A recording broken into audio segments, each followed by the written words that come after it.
Together in high school, did you throw him some lobs? I don't know about no lobs. I got him a couple dunks. So I don't think I threw him any lobs. That's funny. Did he help in recruiting you here, or was it were you pretty much decided you were going to go here? I guess he played a part in it. Just having someone you know obviously helps when going into any type of different environment. So he definitely helped. I wouldn't say it was a huge part, but just having like people I know here made it feel like more close to home than it actually is. How are you assessing year one at Iowa? How are you assessing your play so far? Not too happy about it. I'm a hard critic on myself, so I won't lie. Not too good, but I think I'll continue to improve and get better as the season goes along. What do you need to think you need to work on? It's everything. It's everything. Yeah, playing like myself. What do you need to do more to play like yourself? Like, what are some of those things maybe that you were playing like yourself that you aren't doing as well now? I mean, most people see me play before I got here, so just getting back to how I played when they recruited me to come here. I mean, I'm a hard worker, so I work regardless of the outcome, so I'm constantly putting in the work. So just trusting myself, trusting the process, and knowing that the work's going to show eventually. Yeah. What's the biggest adjustment you've had to make?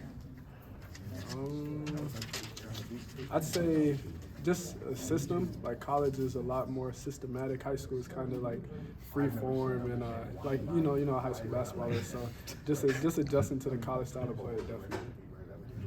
There was a moment in the Rutgers game, you were facing a lot of on-ball pressure. You were able to kind of escape out of it, finish with a nice layup. How would you just assess the kind of like dealing with on-ball pressure more so at the college level and kind of where you at? Oh, yeah, there's no problem. And I also lost the ball that game as well. So, I mean, that's just natural instinct, like going into getting that layup. That's natural. That's what I do.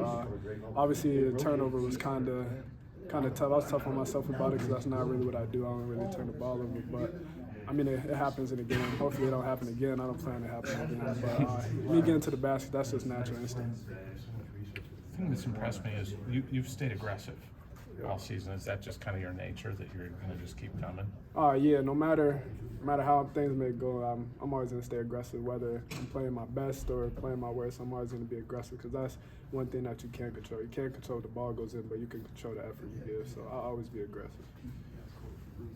Is there go ahead. Yeah, is there anything maybe that was on your bucket list for like freshman year of college, maybe an arena to play in or somebody you faced that you can kind of remember thus far? Not before I got here, but Madison Square Garden was a new added once I found out we was playing there that I got to check out. So that was big time. I never thought I'd be able to play in such a legendary arena. So that was definitely something checked off my list. Dasonte, when you guys got down by 21 against Indiana, it just seemed like a mindset, total shift around the team, and it seems like it's really stuck with it throughout the Rutgers game and everything. What have you seen from your perspective on kind of what changed at that point versus maybe a couple of the other games before that? I think it was a shift we needed, honestly. I think it really started in that second half of the Penn State game where we really like something clicked, but we woke up after that first half and you could tell that we were playing a little different after that the Eastern Illinois game and the Nebraska game, and we weren't playing like ourselves. So even in the first half of that Penn State game, so I think halftime something clicked and we were able to carry it on to Indiana. Even though we started off kind of slow, but we woke up when we needed to, and hopefully I think it'll carry on to these next couple games as well. When you guys look at the film, I mean, is it just, can you point to one or two things that you think just changed, or is it just like, because looking back at the film, it just seems like it's just a different tempo you guys played with, a different sort of confidence you guys had? Honestly, I think we started to get out more. We started to run out more like we usually do and how we were at the beginning of the season. We kind of slowed down with that and a couple of losses we had. So once we picked that up more, I think it's really hard for teams to guard us, and I think that showed. What impresses you the most about Rabach's game? He's a 6'9" center. That's the main thing. Like he's killing guys that are 7 feet, 6'11", athletic, and he's athletic as well, but he plays most of his game below the rim, and it's incredible what he does. The way he's able to finish and his touch around the rim is great.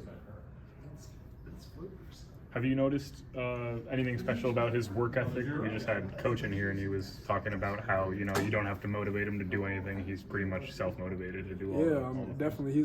He has great leadership qualities. He's always bringing energy, even when we're feeling low sometimes, or like some people might not always want to practice, 'cause, you know, like it could get tedious sometimes, but Right. he's always that one guy that's bringing energy and lifting up teammates. So he's a great leader for sure. Thank you.